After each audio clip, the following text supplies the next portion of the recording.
You are listening to Real Life and Other Fantasies, a podcast by engaging storytellers for engaged story listeners. Here's your host, author and journalist, Melvin E. Edwards.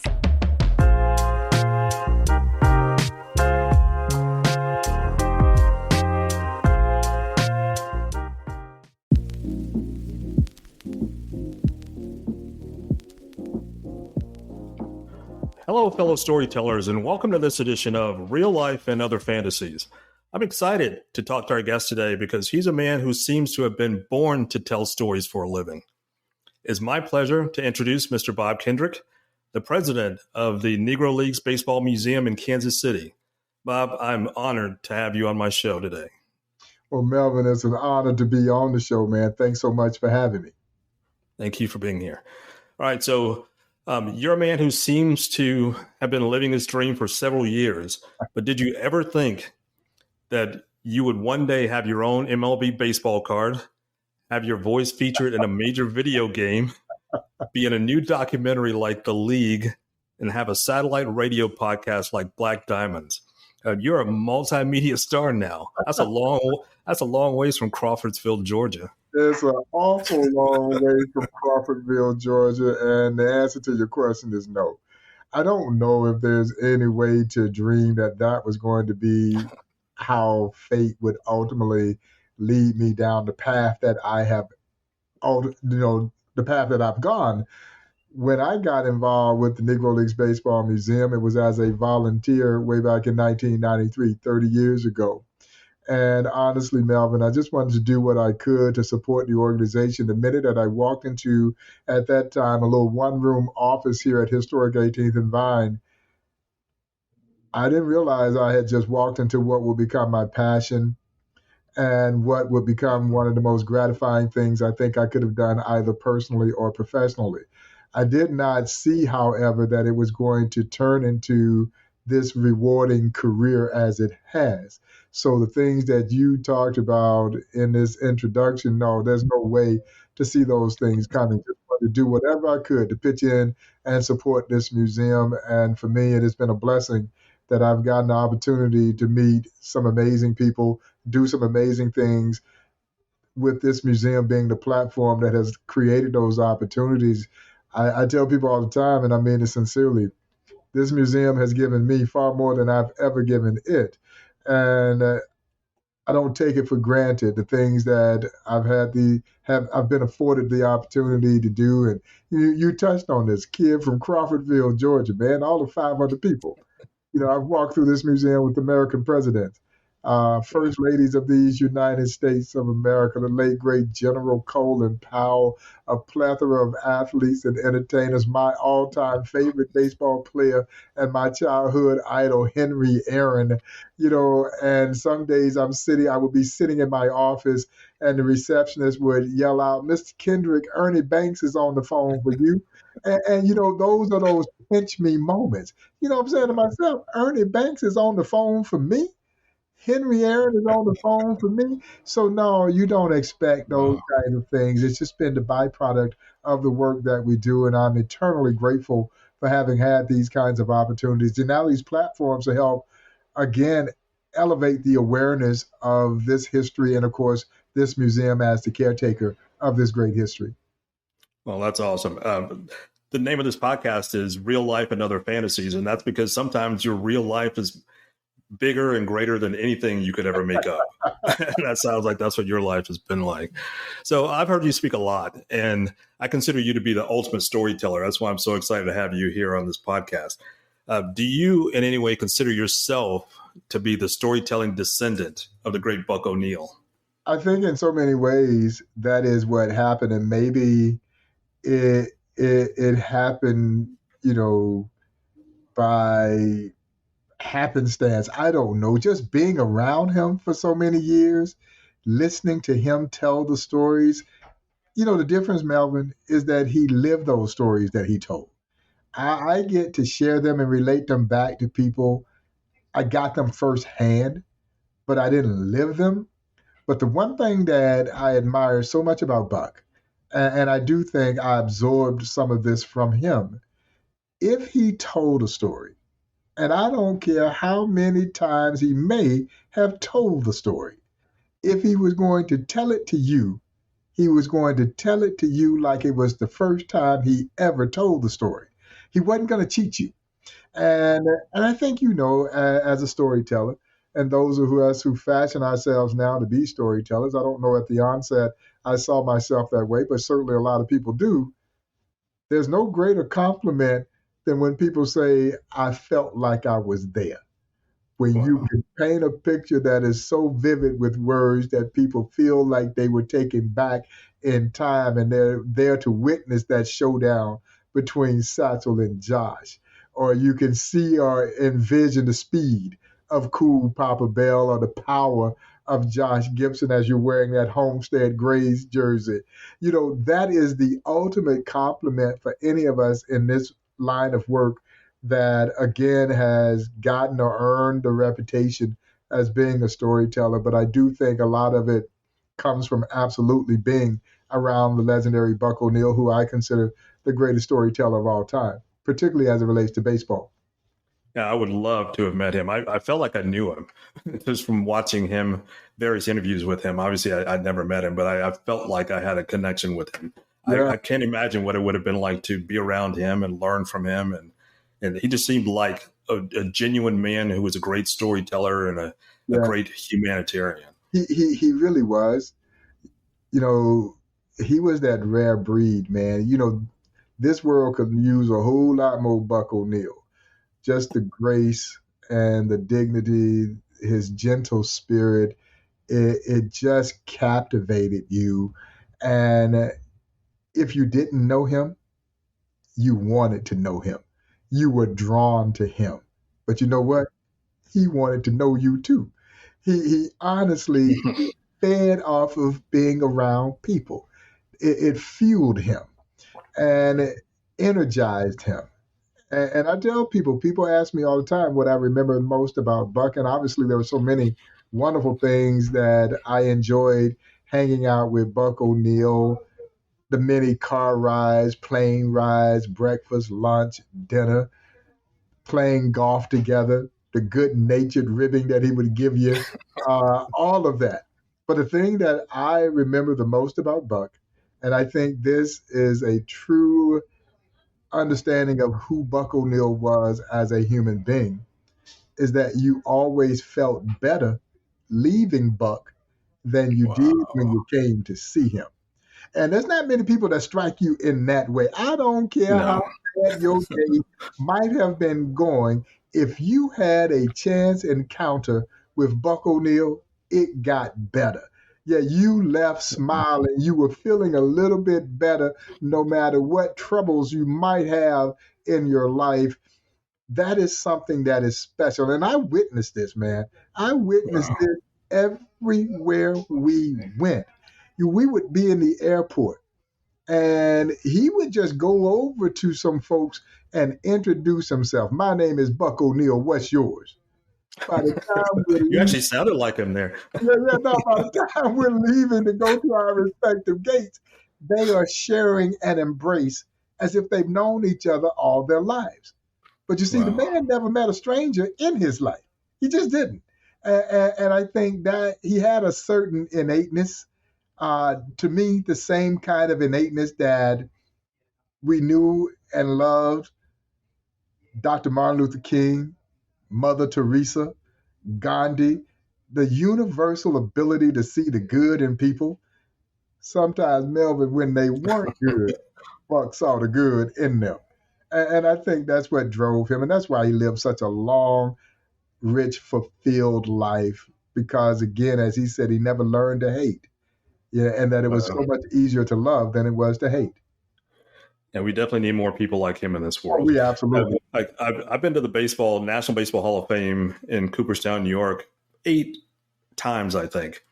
And always the first place I go after I go through the turnstiles is to go in and take my picture with the Buck O'Neil statue.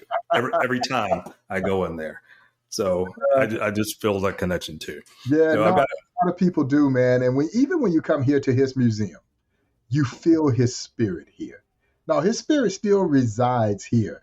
And and certainly as long as I have any say so in the matter, it will always be home here at his house, the Negro Leagues Baseball Museum. As it should be.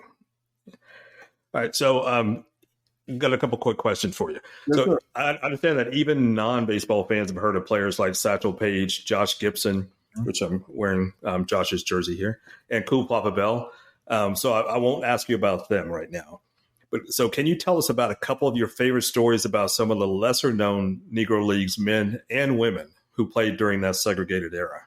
Well, one of my favorite players to talk about who's a lesser-known player, but only in terms of recognition. One is the great Cuban ball player, Martin de Higo, nicknamed him El Maestro, the master, because he could do it all. Played all 9 positions, played all 9 of them well. Melvin, he is the only baseball player in the history of our sport to be enshrined into 5 different countries' baseball halls of fame. He's in the Mexican, Cuban, Venezuelan, Dominican, and in Cooperstown. One year in the Mexican League, de Higo wins the pitching title. He goes something like 18-2 with a ridiculous 0.90 ERA. Wow. Oh, it gets even better. The sucker hits .387 that same season and won the batting title. That's the rarest of double-doubles, the pitching title and the batting title, and yet very few folks have even heard the name Martin de Higo. Now, you can't come out of Cuba and not know the name. It resonates in Cuba. But how in the world could you have a ball player of this magnitude and very few folks know who he is? But that's the plight of the Negro Leagues. As my late mother would say, you don't know what you don't know. And this museum is here to help you know. And then I think about the guy who on our field of legends is in center field. And Buck O'Neil would say without hesitation, now he's in the National Baseball Hall of Fame. As I mentioned, Martin de Higo is also in the National Baseball Hall of Fame. People just still don't know who they are. And the other is the great Oscar Charleston, also played for the Homestead Grays.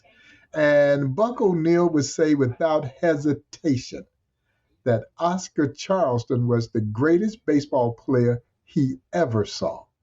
Now, he thought Willie Mays to be the greatest major leaguer. And most people concur, because Willie Mays could beat you every way in which you could be beaten. He could beat you with his bat, with his arm, with his legs, with his glove. And of course, Willie Mays' illustrious professional baseball career began in the Negro Leagues as a 17-year-old center fielder, man, patrolling center field for the Birmingham Black Barons. But Buck O'Neil believed that Oscar Charleston to be the greatest baseball player he had ever seen. He was an early era Negro Leaguer who could do it all. The consummate 5-tool guy. Hit for power, hit for average, could field, could run, could throw. In 1921, he led the Negro Leagues in home runs, triples, doubles, stolen bases, and batting average in the same season. If you were going to compare him to a major league contemporary, he had the defensive abilities of Tris Speaker, the tenacity of Ty Cobb. Yeah, he'd fight you. Now, Charlie usually wouldn't start the fight, but he sure would end the fight. And the bat of Babe Ruth rolled into one dynamic package. And Melvin, Buck O'Neil says he never saw a center fielder who could go back on a ball the way Charleston could. Had uncanny instinct, just seemed to know where that ball was coming down right off the crack of the bat.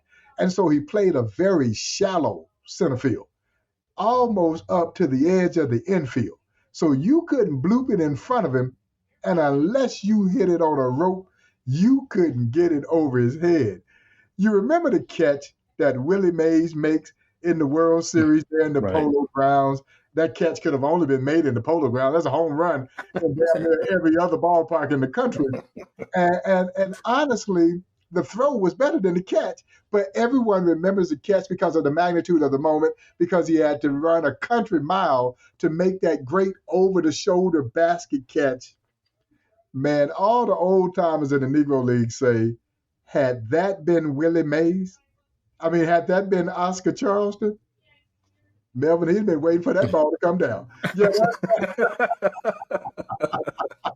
That's funny. That's like a cool Papa Bell story. Well, I tell you what, man, and it is believed that he once snatched the hood off of a Ku Klux Klansman and lived to tell about Wow. it. That's a movie all by itself right there. Absolutely. Wow. So I understand there were some women who also played in Negro Leagues. Can you tell us one or two stories that you have about them? There were 3 pioneering women who called the Negro Leagues home. And again, for those who are listening, these were women who played with and against the men in the 1950s. Toni Stone was the first female of professional baseball. She was followed by Mamie Peanut Johnson and Connie Morgan. Again, women who competed with and against the men in the Negro Leagues. Toni Stone being the first female of professional baseball, the first to play readily with men in a professional baseball league. She took the roster place of someone you've likely heard his name before, Henry Aaron, the great Hank Aaron. You see, when the Boston Braves signed Henry Aaron away from the Indianapolis Clowns in 1952, and remember now, he's with the Clowns. Henry Aaron was a skinny, cross-handed hitting shortstop when he joined the Indianapolis Clowns in 1952. And for those who may be hearing that term for the first time, Henry Aaron was a right-hand hitter who was hitting with his left hand on top. That, as you know, is unorthodox. The fear is that you break your wrist. Hitting in that manner, Henry Aaron is knocking the cover off the baseball in a highly unorthodox fashion. When he gets to the Clowns, they put the right hand on top, and the rest, as they say, is history. He was shortly after discovered by the Boston Braves, who would become the Milwaukee Braves, who, of course, would become the Atlanta Braves. Henry Aaron will go down in this sport as one of his all-time greatest players, but it all began in the Negro Leagues, 1952, with the Indianapolis Clowns. Well, when the Braves signed Henry Aaron away, the Indianapolis Clowns hired Toni Stone. And she took his roster place. And then Mamie Peanut Johnson was a 5'3" pitcher with a strong right arm. She was striking those fellas out. And then Connie Morgan hailed from Philadelphia. And all 3 were tremendously gifted athletes. Now, was there a marketing slant to it? Of course it was. The Negro Leagues had started to lose its primary male fan base to Major League Baseball. You see, we had a natural curiosity to see how our great black stars were going to fare when Jackie Breaks the Color Berry and other black and brown players started to move into Major League Baseball. The fan base that had supported Negro Leagues baseball also moved right along with it. And so the Indianapolis Clowns hired Toni Stone, hoping that they could get a female clientele to come out, and that's exactly what happened. But because there was a marketing slant to it, doesn't take away from their tremendous athletic ability. All 3 of these women could play. But you tell me what in our society isn't about marketing. We're always trying to sell our product. And folks flock to those games to go see Toni and Mamie and Connie. But you know what, Melvin? There were also women executives and owners and leaders of Negro League teams. This was happening at a level that Major League Baseball had not seen before. When we started to talk about the likes of Olivia Taylor and Hilda Bolden and Minnie Forbes, and of course the great Effa Manley, a.k.a. the queen of the Negro Leagues. And I tell people this all the time when they visit the museum. The Negro Leagues didn't care what color you were. All they cared was, can you play? They didn't care what gender you were. Do you have something to offer? And man, it strikes me that a league born out of segregation would become the driving force for social change in this country. A league born out of exclusion would become perhaps this nation's most inclusive entity. Now, again, they didn't care what color you were. They didn't care what gender you were. That's the way it really is supposed to be. Absolutely. Those are some great stories. I'm a huge baseball fan. I know I'm unlike most people in the level of reading I've done and throughout baseball history. So it's nice to be able to share these stories with a wider audience who are marginal baseball fans. Some are even dedicated baseball fans who may not have heard these stories. Mhm. It's always great to share with a new audience. Exactly. All right, so tell me about the concept of dressing to the nines to go and see a baseball game. Well, we do an event here in Kansas City that we do pretty much annually with the Kansas City Royals. There have been a couple of years where we didn't do it. And of course, during COVID, we couldn't do it. And Melvin, I tell the story all the time. Every now and then, an idea comes along and you wish it was your idea. And 20 years from now, y'all all lie and swear it was my idea, but it wasn't my idea. Two young white kids approached me, I don't know, 8, 9 years ago, and they said, Mr. Kendrick, what do you think about an idea to see if we can get fans to dress up and go to a Royal game the way they used to dress up to go to a Kansas City Monarch or a Negro Leagues game, and we want to call it Dress to the Nines. And Melvin, the first words that came out of my mouth, damn, I how could did I think of that? I mean, this idea was so brilliant. And so the first year that we did it, we just had a couple of weeks and we kind of kicked off a little social media campaign to see if we get people to meet us out at the ballpark, put their Sunday best on.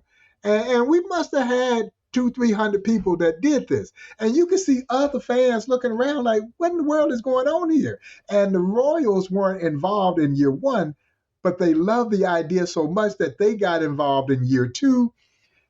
They put some promotional muscle behind it. And now thousands of people come out to the ballpark with their Sunday best on, dressed to the nines. Now, the era of Negro Leagues was an era, as Buck would call it, the dress-up era anyway. So pretty much anywhere that you went in society, you went looking good. But particularly for black folks, because Major League Baseball didn't really play on Sundays. And the Negro Leagues would rent the ballpark from them, play that Sunday doubleheader, and then we left church, going straight to the ballpark, dressed to the nines, as they would say, looking good. And we wanted to recreate that concept, and I call it the most fashionable day in baseball history, our dress to the nines. And let me tell you, the ladies, I think ladies just look for a reason to dress up anyway, and we gave them one. And I mean, they come out in full regalia. They got the hats, they got their pearls on, they've got their gloves. But man, to see kids rocking their fedoras, taking it back vintage the way that they used to back in that day. I love the fashion from that era in particular. And we recreate that experience now here in Kansas City. It would be cool to see this actually be adopted across the league and have people dress up just one day out of the year to take it back the way that fans used to dress going to a ball game. And that whole idea of recreating the dress to the nines experience, that's how that came about. But if you hear me say I created the idea, just say he done got senile and he lying. That's a secret between me and you. We won't tell anybody. Well, I hate to interrupt these great stories, but we need to take a short break. When we come back, I'm going to continue my conversation with Negro Leagues Museum President Bob Kendrick. So don't go anywhere. You wouldn't want to miss any of these great stories. We'll be right back.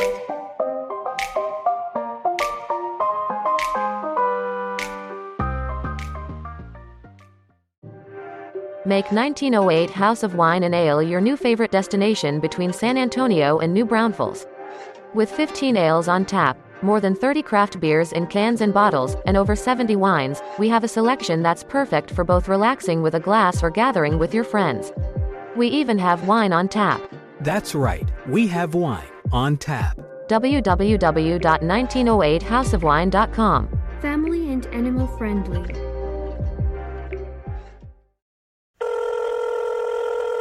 Hello, it's Opportunity here. I'm calling because I have an idea for you.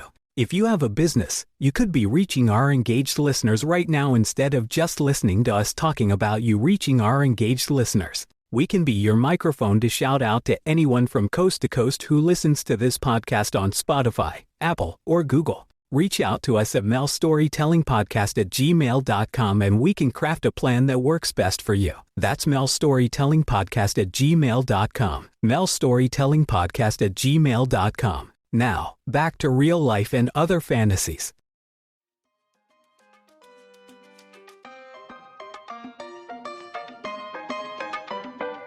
We're back with Bob Kendrick. So, Mr. Kendrick, I'm here in Texas, my home state, and the Negro Leagues were founded by fellow Texan Rube Foster. I've heard you call him the most innovative executive in baseball history. So can you tell us what you mean by that? And honestly, Melvin, I think he may be, if not the most important, influential figure in baseball history, certainly one up. And I understand the significance of Jackie Robinson's breaking of Major League Baseball's color barrier. But think about this. Jackie Robinson don't break Major League Baseball's color barrier had it not been for the fact that Rube Foster had established the Negro Leagues, as he did here in Kansas City on February 13, 1920.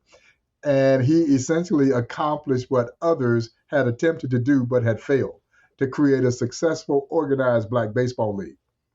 But when we talk about Rube Foster, man, is that rare baseball figure who would have checked the box in terms of Hall of Fame worthiness as a player, as a manager, and as an executive. And you don't find many that check all three boxes. He was brilliant at all three. He had been a great pitcher himself in the early era of black baseball. As a matter of fact, he is credited with having invented what we now know to be the screwball. Back then, they called it a fadeaway, and Rube perfected this pitch. So much so that the great Major League manager John McGraw would sneak Rube into his camp so that Rube could teach Christy Mathewson how to throw the screwball. Christy Mathewson threw the pitch all the way into the National Baseball Hall of Fame that he learned from Rube Foster. But Foster was best known as this visionary, this tremendous leader. He would organize the Negro Leagues here in Kansas City in a meeting that took place at the Paseo YMCA. 8 independent black baseball team owners would come together. And Rube had the job of convincing them that they needed to give up their independency to create this organized league. Now, they were already making money in an independent fashion. He had to sell them on this notion that they would grow their game by organizing. And he was a masterful salesman, and he did just that. Rube would become president of his newly formed Negro League. He owned the Chicago American Giants, and he managed the Chicago American Giants. And I tell people all the time, as a manager, he was so tremendously savvy to the point that he was known to fine his ball players at the turn of the 1900s as much as $5 if you were tagged out standing up. Oh, no, you were supposed to fly. Rube would draw a circle, Melvin, down the first base line and a circle down the third base line. And if every one of his players couldn't drop a bunt inside that circle, he would fine them. He was adamant about the style of play that would become signature Negro Leagues baseball. Fast, aggressive, daring. They bunt their way on. They steal second. They steal third. And man, if you weren't too smart, they were stealing home. That was Rube Foster. Rube Foster, when he formed the Negro Leagues in 1920, to give you an understanding of his forward thinking, he thought that he would create a league that was so dynamic that he would force Major League Baseball's hand to expand. So think merger of the NFL and the old AFL. Or for those of you who are basketball fans, the merger of the NBA and the ABA. Man, that was Rube Foster in 1920. He was almost right. Wow. Instead, Major League Baseball focused on the field, which would ultimately be the thing that would kill the Negro Leagues, would put the Negro Leagues out of business. But under Rube Foster's model, you'd had complete integration in Major League Baseball in the 1920s, you know, and that's, again, that's the brilliance of Rube Foster. Wow, that's pretty amazing. So do you think I didn't even plan this question. I just thought about it as you were talking. Do you think he would be satisfied, disappointed? How do you think we would have felt that the Negro Leagues are now officially a part of Major League Baseball? All the records. I think he would be and pleased games. to know that the Negro Leagues are now recognized for what we already knew them to be, a major league. And again, that the records of the Negro Leagues would be absorbed into Major League Baseball. But Rue, being the businessman that he was, would still be, I think, disappointed that the hierarchy of the Negro Leagues did not transition into Major League Baseball.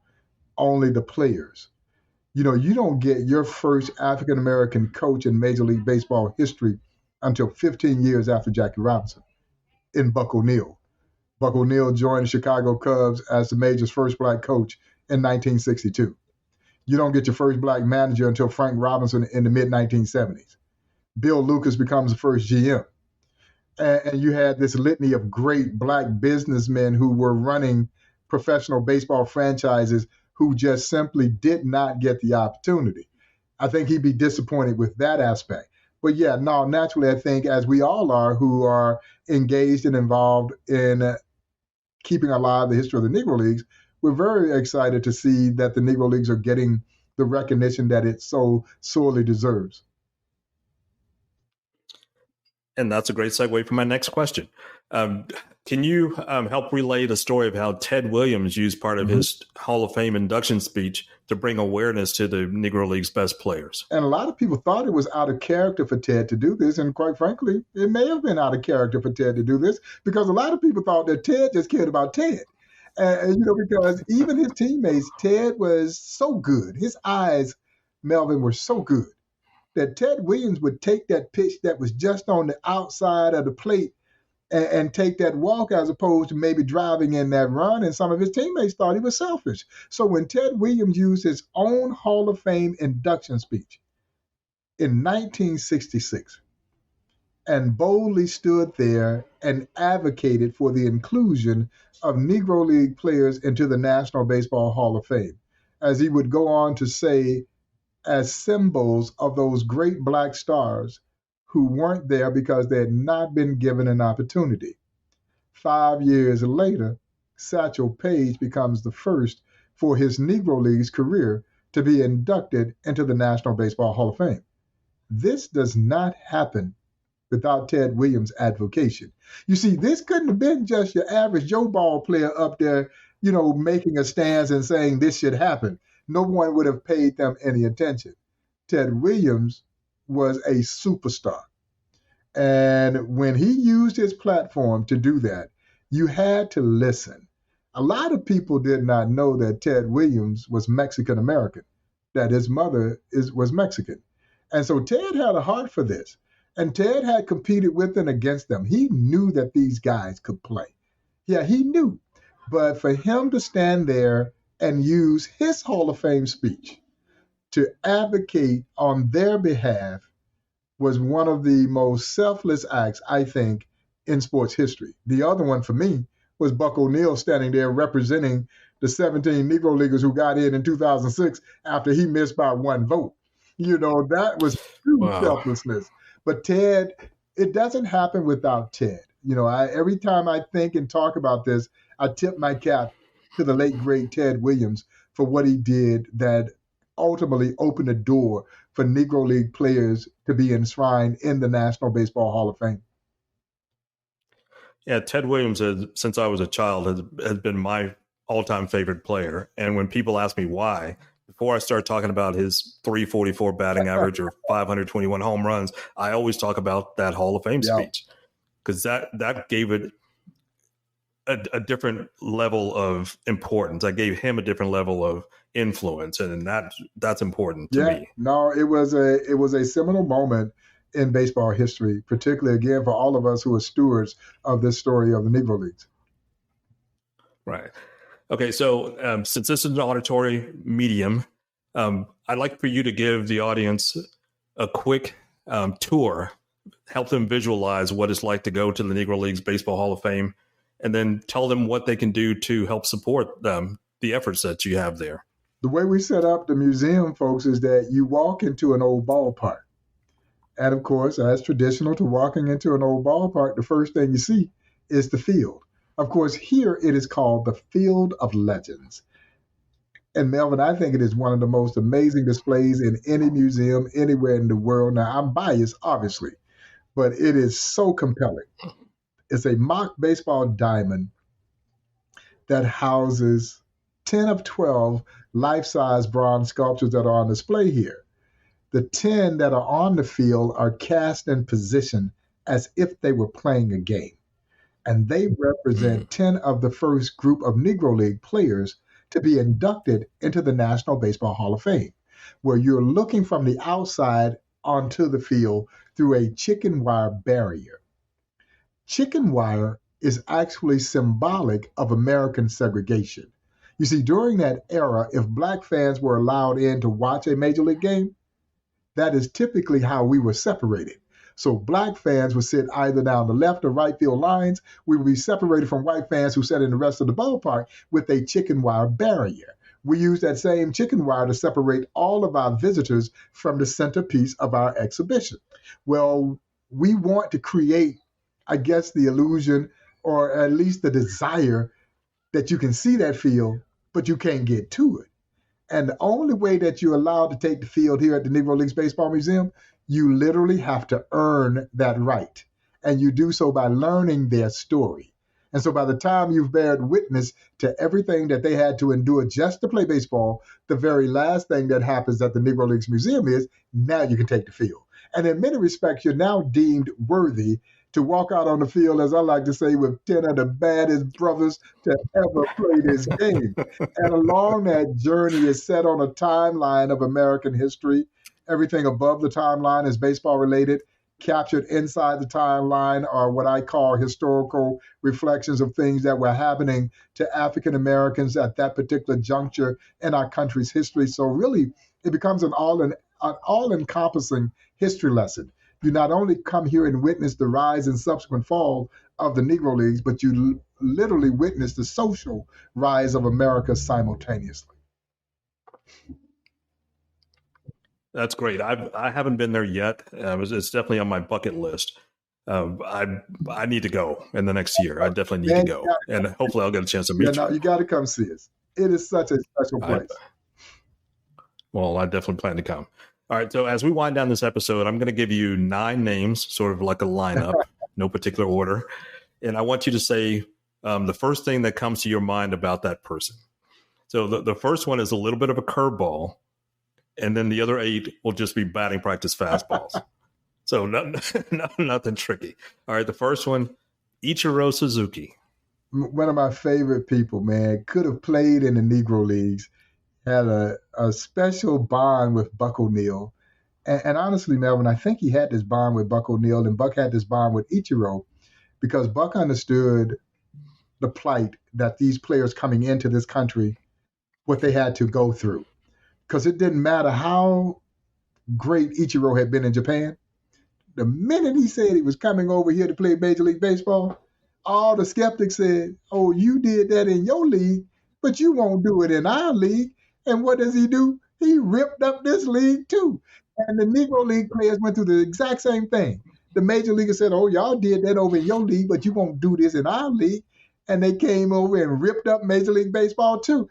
It just goes to show that a great baseball player is a great baseball player, a great athlete is a great athlete. Doesn't matter what league you're in. And that's where that bond between Buck and Ichiro came, and a friendship and a kinship that we all share with the great Ichiro Suzuki, a first ballot Hall of Famer. He definitely should be. He should get 100%. He should get 100% too. Okay, so the next person is Buck Leonard. Probably the greatest first baseman this game has ever seen. Buck Leonard, dazzling first baseman, line drive hitter with power, hit over 400 when he was 40 years old. Turned down an opportunity to go to Major Leagues because he knew he was too old. Wow. Okay, the next one, Smokey Williams. Great stuff. Few, if any, threw harder than Smokey Joe Williams from Seguin, Texas. Yeah, he could get it up there in a hurry. One struck out 27 Monarchs in a game game under the lights. They were playing night game under the Monarchs light. Man, he mowed down 27 Monarchs in that game. Wow. I actually forgot he was from Seguin. I live about 15 minutes from there, or 15 miles from there. Forgot about that. There's actually a field there named after him. All right, so the next one is Judy Johnson. Cerebral. Just a very intelligent ball player who was a natural-born winner. Everywhere he played, his teams won. He was a great third baseman, although here at the museum, we've got him at shortstop. Of course, as you played in the Negro Leagues, you played multiple positions. And he is the guy that's credited with having discovered a young phenom by the name of Josh Gibson. Wow. I did not know that. That's a great story. All right. The next one is another Texan, Willie Wells. El Diablo, the devil, because he could dig it out the dirt. One of the greatest shortstops of all time. He was Ozzie Smith before we ever knew who the Wizard was.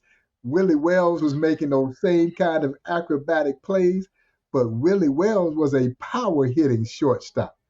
Yeah, absolutely. Austin, Texas. Yes. All right. Our next player is Turkey Stearns. The Gobbler, a.k.a. the Gobbler. Cool Papa Bell said that if Turkey Stearns is not in the Hall of Fame, then no one should be in the Hall of Fame. Earned his nickname Turkey because of his unorthodox way in which he stood at the plate somewhat pigeon-toed, and when he ran, his arms flapped like a turkey. But I tell people all the time, Melvin, this turkey could flat out fly. Great outfielder, great hitter, power hitting outfielder, but he also hit for average. All right. Our next one is Monty Irvin. My dear friend, the late, great Monty Irvin could have been the first. He was Branch Rickey's, really his first choice, not Jackie Robinson. And Monty Irvin was a five-tool superstar with movie star good looks. Yeah, and a young Roberto Clemente idolized Monty Irvin. When Monty played in Puerto Rico, a young Roberto Clemente carried his uniform. And when you carry the player's uniform, they let you in the game for free. And Roberto Clemente Jr. said that Monty Irvin gave his father his first real baseball glove, but there was nothing that Monty Irvin could not do on the baseball field. That's right. All right, so we got two more. Leon Day. Leon Day, one of the great two-way stars of the Negro Leagues, in a league that was filled with great two-way stars. Monty Irvin said, if you saw Bob Gibson, you saw Leon Day. But Buck O'Neill says that Leon Day was a better center fielder than he was pitcher, and he's in the National Baseball Hall of Fame as a pitcher. Tenacious competitor, played every position except for catch. Leon Day was as versatile as they came. Wow. All right, so I said they would all be fastballs here, but I do have a little bit of a change-up I just thought of. I'd like to ask about Rachel Robinson. Should be in the Hall of Fame. To me, she is the first lady of baseball. That's royalty when you talk about Rachel Robinson, who at the time of this recording just turned 101 years young, man. The grace and dignity that she demonstrated. You know, because Jackie never broke down publicly, but you kind of get the impression that she was the shoulder that he cried on. She was his rock. And there would not have been a Jackie Robinson without Rachel Robinson being there to also shoulder so much of that burden. And again, the grace, class, and dignity. She is just as beautiful today as she was when Jackie married her. Yes, someone who everybody should know about, should revere. Certainly a historical figure in and of her own right. No doubt. All right, so that's a perfect way, I think, to end today's show. Bob Kendrick, on behalf of all the ears and the minds that you've blessed today, thank you very much, sir. I hope you come back again sometime, because I have lots of questions I could ask you, and I'd love to have the chance. Plenty more stories that we can tell, and I do appreciate the opportunity to be on the show. Thanks so much for reaching out, and anytime. Well, that's it for today's episode of Real Life and Other Fantasies. Join us again next time when we have a conversation with Darren Evans to discuss a topic that I guarantee you haven't thought about before. It'll be so thought-provoking that I don't even want to give it away. I want you to hear his unique story from him. So please join us next time for that episode. Until then, remember, shine some light wherever you go.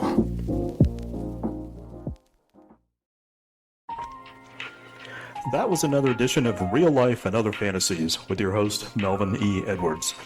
Join us again next time for more stories about more things than you can imagine. Some of those true stories may even be about real life. See you next time.